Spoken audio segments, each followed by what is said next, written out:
let's just say I'm a brand new author, Sure. right? Worked on this book for 5 years, got an editor, it's well written.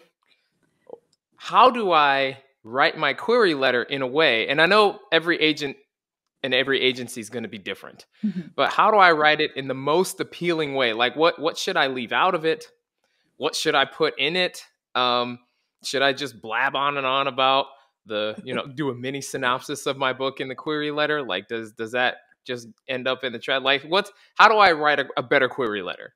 That's a great question. And I know it can make writers a little bit, in their head because you see so much conflicting advice from different agents.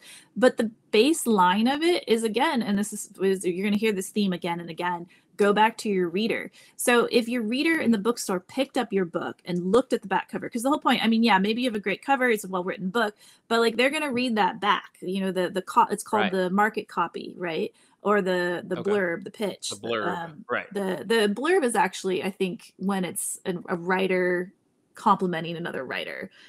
So the term we use is actually more of the pitch or the market copy, or it's in the inside flap of a hardcover book.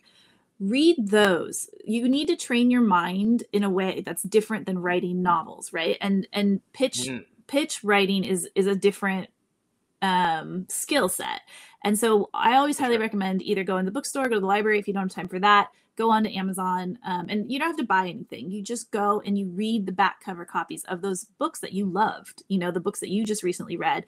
And you're going to see, there's not a ton of detail, it's not a synopsis. It's different than a synopsis. It's more of what I call the movie trailer for and I can kind of give you hints and tips and like stylistic ways of doing things, but like none of that is going to be as successful as you reading just I was going to curse here, a lot a lot.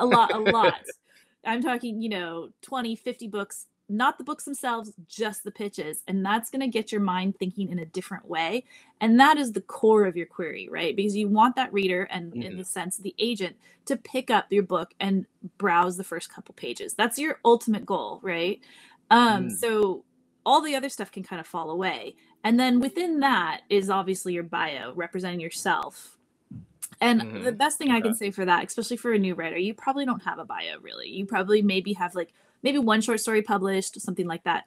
Don't stress about that unless you're nonfiction. That's another different animal. But for fiction, just state why you are the writer for this novel. And it can be little things.